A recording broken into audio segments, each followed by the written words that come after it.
Welcome to Battleground Politics. I'm Lauren Mayk.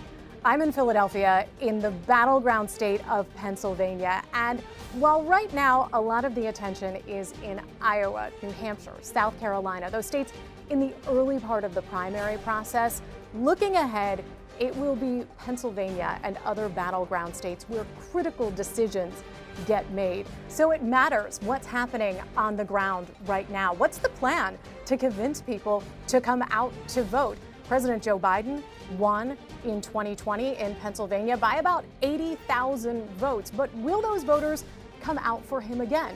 Will they go to former President Donald Trump or whoever the Republican nominee is? Will they stay home? Will they go to a third party? We saw Jill Stein play here in 2016. So where do we start this conversation? Well, I sat down with Bob Brady, the chair of the Democratic Party in Philadelphia, former congressman, longtime friend of Joe Biden, to talk about what's ahead, the conversations he's having right now, and even how long he'll head up the party in Philadelphia. Thank you so much for joining us. Thank you for having me. Well, I want to talk to you a little bit about what is ahead for you, because it's going to be busy. Yeah, it's busy now. It is busy now. Earlier this week, President Joe Biden was here in Philadelphia celebrating Labor Day with folks in Philadelphia. He's here a lot. Yeah, I hope so. I hope to have him here more. You probably will. Will. Good. He is kicking off his re-election campaign. It's in full swing at this point. Last time in 2020, he had it actually headquartered here in Philadelphia. It's in Delaware this time. Were you disappointed it didn't come back to Philly? No, it's fine. Delaware's right around the corner. You know, it's not a problem. You know, but yeah, he was here, and when he comes, I meet him at the airport, and I get in the beach. We drive, but let me tell you something about him. We're going to the event and coming back from the event. All we do is talk about family. That's all we ever do. He calls my granddaughter. He calls different people. You know, and we just sit there and talk. And you think he would be like, you know, little edgy, you know, he's just a natural guy, you know, and we love to have him here. He was our senator, you know. He was our technically senator. from Delaware, but often referred to as the technically, he was our senator. We had Pennsylvania senator. We had Heinz Inspector, and we had him. You know, he was our senator. You know, and I would say it all the time. We say, "Whoa, Delaware, get mad at me." So I don't care. Let them get mad at you, not mad at me. He would be our senator. That's how far back I go with him. You know. And we're good friends, you know, and we travel together a lot down Washington. 9/11, we drove home together from 9/11, you know, when 9/11 happened. But just a good, genuine guy, and he's here because we love him. And you know what? He has a comfort level here, and it kind of puts some wind behind your sails that you're in a place where everybody, you know, welcomes you and likes you, and you like to be there, you know. And it helps him when he has to go someplace else where it could be controversial, you know. So we appreciate that. What do you see from him when he's here, when he's interacting with people in Philly? He's just genuine. He's just like a Bill Clinton. When he meets people on the rope line and he asks you how you're doing, you really think that he wants to know how you're doing. Because people say, how you been? You know, people really think that he really wants to know how you're doing. And he sits there and talks to you as long as you want to talk to him. It's like, hi, how you doing? Hi, how you doing? Talk to how you been, what's going on, you know, and he's just a genuine people person. And anybody that gets to meet him, that hasn't met him, will tell you that. Your city is critical for him coming up in 2024. Pennsylvania is critical for him in 2024, as it was in 2020. How do you convince people to come out for him this year? Actually, again, you don't need to convince too many people to come out for him, because people that come out for him are going to be for him because he's well liked, you know. And in 2020, if you remember, Philadelphia took him over the top to allow him to win Pennsylvania. Pennsylvania was being held out, and the cables were saying, the stations were saying, well, if you get 80%, if you get 8,000 plus, if you get 20, 90, we finally got what they needed, and they kept moving the goalpost, and then we got 80,000. When we got 80,000, and then they called Philadelphia with 80,000 brought in, and they called Pennsylvania for Joe Biden. You know, we'll do it again. Be easier this time. Why do you think it'll be easier? Because he's a commodity. He's an improvement commodity. Infrastructure bills, CHIPS bills. He's did a lot of great things. Economy's backing up. Remember, he went through COVID too. And now we're on a comeback. And again, he's doing great things. And I think that I without question, will win much more overwhelmingly than we did in 2020. He is going to need the same coalition, or more, than he did, and that means bringing people together in Philadelphia who right now are, in some cases, running against each other. Right now we've got, the Working Families Party, Democrats running against each other for at-large seats in Philadelphia City Council. How do you then get them all together when it comes to I've been 2024? I've been a chairman for like 38 years. And the hardest part of my problem is the primaries, right? And primaries are what I call family squabble. And everybody comes together after the primaries are over, and we come together as Democrats. We don't have that fight now. We have a families party issue, but it's not against the Democrats. It's against the Republicans. And the only fights that we have now is our appellate court judges, Supreme Court, Commonwealth Court, Superior Court. That's a Democrat versus Republican. But there's no inner fights. There's no inner fights. Like the primaries are over. We had a very contested primary. We had 6 candidates running. For the mayor. And Sherelle Parker was here yesterday with all of us for a couple of hours, and she's saying all the right things, and everybody's closing ranks and back together. Like again, the primary was a family squabble. Now we're all back. She'll win overwhelmingly, with no question, I believe, in November. And so are council people. So it's not really that now. It's not really that we have to do much bridge mending, bridge building back together. We're all together on the same page. And again, the working families, they do what they need to do, but they won't. I doubt very much, like last time, it won't affect the Democrats. I think when the council large race 4 years ago, the lowest Democrat was 100,000+ votes above the working families person, but they beat the Republicans. Not us. So we don't have that. We won't have that problem now. But it'll exist again in the primary, because we'll have all half the Senate, all of the running, all the House members be running. We'll have statewide candidates running. But that's a good thing, because that's a primary where people are all to get excited and come out and vote. But none of them, I do advise the president from time to time, but I have to advise him. He's too smart to know he's not going to support a candidate running in a primary. A Democrat running against a Democrat, because the one that wins happy, but the one that loses is mad at him. He'll just, in my opinion, I'll make sure he just stays out of that. Doesn't get involved in that. And after that's happening, he'll win the primary without question. We'll all come together again for the November election, and again be successful for Joe to become the next 4 more years as the president.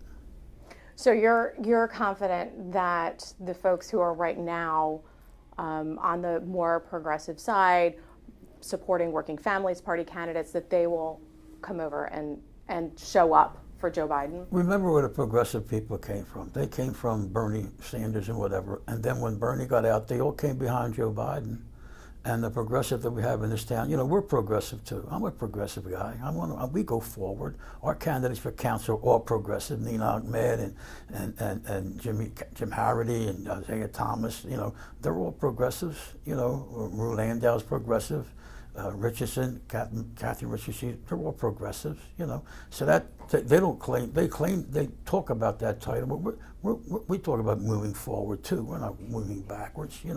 But no, people that will be supporting the progressive candidates or working families, not progressive candidates, because we are progressive. The Working Families Party will be 100% for Joe Biden. Because remember, they're out there to beat the Republicans. And I'm sure that Joe Biden's out there to beat a Republican too. That guy that may run, that person that's like off the hinges that may run, they will be for Joe Biden wholeheartedly. My job that time will be easier. As they have in the past, by the way. Governor Shapiro endorsed Kendra Brooks, who's running under the Working Families Party. What did you think about that, and does that I was a little make things more complicated? No, not really. I was a little surprised, but I have to follow. I didn't write the rules. They were written in 1954. And the rules of the Democratic Party in the city of Philadelphia says a Democrat cannot support another candidate that's not a Democrat. And the state party rules say that you can't support a non-Democrat. And the federal national party rules say you can't not support anybody that's not a Democrat. Now if we want to support the working families person, we have to cut a Democrat because they're all on the ballot, and you can only vote for 5 of them. So if you vote for somebody that's not a Democrat, you have to cut a Democrat. And I don't. And look, he's allowed to do what he thinks he has to do, and that's what he thinks he has to do. That's fine. But I'm not allowed to do that, and we're not going to do that. So you should ask him who he's going to cut. Who does he want to cut? Well, he doesn't live in Philadelphia. Well, he doesn't live in Philadelphia, but he has some kind of influence to people that are in Philadelphia. I mean, it's nice to say I want to support this person, but who you're not supporting. If you support that person, you got to not support somebody. And I think that I can't do that, and I won't do that. Given your experience with, at the city level, with a third party, with a working families party, are you concerned at all about what a third party candidate, I'm talking about maybe a no labels party candidate, could mean for Joe Biden in 2024? No. Why not? Not at all, because it never happened. It's not going to happen. You think they're not going to put up a candidate, or that they wouldn't be successful? Well, remember, when you put a no-label candidate up, it kind of benefits the Democrats. Look at Bill Clinton when he ran, and he had an independent candidate running, and the independent candidate took votes away from Republicans, not Democrats. So I don't think there'll be an independent candidate. If there was, it wouldn't be worrying us at all. It would be somebody that's probably disillusioned to the nth degree with Mr. Trump, and they may be Republicans saying, I can't vote for him, but I can't vote for a Democrat, so I'll vote for Joe Blow. They may be running as an independent. Didn't hurt us. Ross Perot didn't hurt us at all as an independent with Bill Clinton. As a matter of fact, I think Ross Perot made him help us make Bill Clinton win. So no, I'm not worried about that, not at all. When I look at what's happened in Philadelphia over the past few presidential cycles, Donald Trump was on the ballot the last 2 times. He was able to increase his vote in Philadelphia, yes, by more than 20% between 2016 and 2020. Joe Biden did not increase the vote over what Hillary Clinton got by nearly that much. Why do you think that is? How do you explain He that? appealed to a lot of our Northeast people. One ward in South Philly, he won a couple of Northeast wards that are maybe like police officers, and firefighters and blue collar men and women. I don't think he has them now. Matter of fact, I know he doesn't. Again, because of Joe Biden, what he's done in the last 4 years, he's been the labor candidate without question, the best candidate. Again, like as Bill Clinton was, he's one of the best presidential candidates for labor, which will matter up in the Northeast because that's the firemen, a lot of working class, the building trades, a lot of building trades people that were playing around with Trump aren't there no more. Are there specific things that you think President Biden has done that have gotten those people back? Infrastructure bill, CHIPS bill, sure. Clean energy. All these are working men. All these are jobs for good family sustaining jobs. He's done that tremendously. You saw that. Look, I've been to a lot of rallies, but that rally on Labor Day with all the organized labor, I mean, there were police and fire there that weren't there the last time for him, but they'll be there now because he's proven what he's done as far as creating good family sustaining jobs. And crossed over the aisle with the infrastructure bill. Look at all the money is going to be coming in for our country and our city, for building, taking care of our bridges and whatever needs to be done. I think that he's done, and they know that. I've talked to them. I'm a labor guy myself. What do they say? What do they tell you? They say he's done a great job. They're happy as can be, and some of them even say, we may have made a mistake 4 years ago. We're not going to make it now. I talk to all labor guys. I come out of the labor movement. I got a 55-year pin from the Carpenters Union that I was involved for 55 years. Does it matter when those projects start? Is there pressure to They're start starting those now. projects now? They're starting now. We're feeling it now. I don't think they just put shovels in the ground to overcome 95 today or yesterday.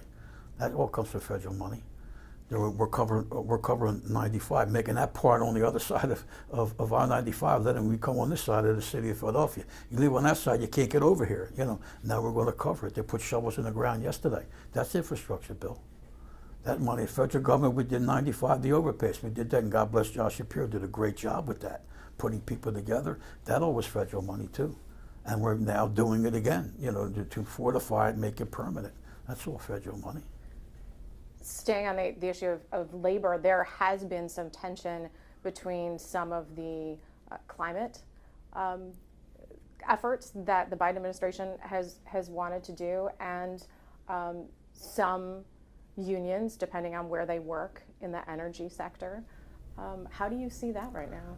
Well, they got the clean energy jobs, clean energy bill that they're doing. It's 170,000 jobs, going to be like 1.5 million jobs working with clean energy. He passed that bill, so I think he won that little argument now. I mean, when you help people that are looking for help and you put it in their pocketbook, it's the economy, not you, stupid, not you, but it's the economy, stupid. And when you increase and take that away, and these are energy people that he passed the energy bill. I mean, all these things you're saying, he's already done. It's a record, and a record that we all could be proud of. As President Biden is getting into his reelection, certainly that there's a lot of talk about his age. What do you think about that? Were you there Monday? I was. Do you think you could have stood up there for an hour and talked like he did in that heat? I couldn't. I don't know if anybody could. And I was there with Annie, his chief of staff, his traveling chief of staff, and she said he's just the energizing bunny. He didn't miss a beat. He was up there. I'm not talking about in a nice room they're in now. I'm talking about 90+ degree weather. Lights. You were there. You had a bad hair day that day. Come on. It was hot. It was hot. And he did for an hour. He didn't miss a beat, And he's just, and now he's off now. A little bit of an issue with Jill. Matter of fact, he called me right away and said Jill Biden I got tested for COVID, and that was like he was with her that day. In the morning, I guess, when he came up, make sure you get tested, and I did, and he got tested, and they called me like 3 days in a row. To check to make sure that you were. Yeah. Okay. Yeah. And you continue to test negative? Yeah, I'm negative. Well, he's tested negative, so if he's tested negative 3 days in a row now, he really thought about not making the overseas trip. Now, if his age, look at the trip he's going on. He's going to 12 different countries in 2 weeks or something. He's an energizing bunny. But people are still saying that they have concerns about it. People need to say something. If he was 27 years old or 35 years old, could be 30, they would be concerned about how young he is. People need to pick up and say something about something. Now, you talk about his major opponent.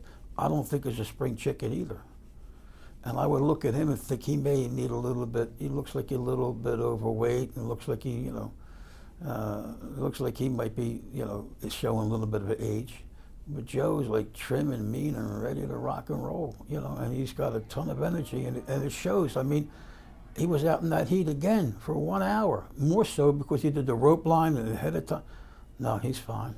God bless him. I hope he stays fine. How long are you going to do this? I don't know. I wonder. I think I'm in my 37th, 8th year. I got another reelected. I just got reelected a year ago, so we'll see. But, when I was in Washington, I was there for 21 years. And in Washington, you're there from Monday to Thursday or Tuesday to Friday, and I come home every night, And with the phones in the car, I would get home like 8 o'clock at night, and I could relax so nobody would know I'm home. Now that I'm out of Washington, everybody knows I'm here. I'm here like 24/7 now, But I like it. I love my ward leaders. I love the elected officials. I got a great relationship with all of them. I've supported all of them, and I will continue to support them. And I'm with friends. They're all friends. Every one of them are personal friends. And it's a relationship that you cultivate throughout the years. And the thank yous feel good. You do things for so many people. I mean, there are ungrateful people out there, don't get me wrong, but there are a lot of good, grateful people. And when they come in, say thank you. Yesterday we had Sherelle Parker here. She thanked me and thanked all of us, and it was packed. You know, that feels good. You know, it feels good. She's going to do a great job. First woman, you know, African American woman, but woman, she's going to do a great job. She's, you know, she's seasoned. You know, she was in the state, and then she was the majority leader in council, knows all them personalities, knows all them people, and it's the relationships that matter. You know, our relationship matters. Well, I didn't know you, I might not be doing this, you know, but I know you're fair, you know, but, and she has that relationship, you know, so, and me being a part of her and, you know, being a part of her campaign again now, you know, it feels good, it keeps me going. I wouldn't know what to do at home. My wife throws me out every day, man. Could you ever see yourself leaving before Joe Biden does? No. I mean, it's for 8 years, it's 4 more years? Yeah. That could be, yeah. Me and Joe are friends. I don't need anything. Matter of fact, the house, you don't call me, you never call me. I got a signal line, personal line that it can't be traced or nothing. I don't need anything. I don't bother him. You know, he hollers all the time. You know, wait, give me a call. You don't love me no more? He'll call me from time to time. He'll call me here. He'll tell you. He calls me here. They put him on speakerphone. He talks to everybody. You know. No, I don't know if I'm going to stay the 4 years with him, but I'm going to definitely be here. Hopefully, God willing. You know, that for his reelect. Well, let me ask you one more thing about Philadelphia's role in winning Pennsylvania. We saw in the past couple cycles, 2022 and 2020, the importance of the Philadelphia suburbs. Those yeah. Very, very important. They have gotten a deeper blue, yeah. more Democratic votes there. God bless them. Do you think Philadelphia still has the same significance as it used to when it comes to winning statewide? When you get 450 to 480,000 majority votes, yes. Because that's what we do. We have that many. We're doing that well. And again, Delaware County's doing great, Montgomery County's doing great, Bucks County's doing great, Chester County's doing great. We're all getting into the blue areas and getting bluer, you know. And I equate that to the Joe Bidens of the world, the Bob Cases of the world, the Josh Shapiros of the world, you know, and the anti-Trump people. I think that's really a good thing. I mean, look, Josh Shapiro's out of Montgomery County, you know. And I think that's significant in keeping it blue and bluer. And they're our partners, always have been, you know. And we still do our 450, 460, 470 majority votes, you know, out of Philadelphia. That carries some other parts of the state that, through no fault of their own, you know. I mean, again, as you well know, Philadelphia, Pittsburgh, in between is Alabama, you know. And they're hard to get. We got some deep red areas, red counties, but our majorities will overcome them. And now we have great partners in Delaware, Montgomery, Bucks, you know, got great partners now. They're doing real well. Makes it a lot easier. Thanks for your time. Thank you.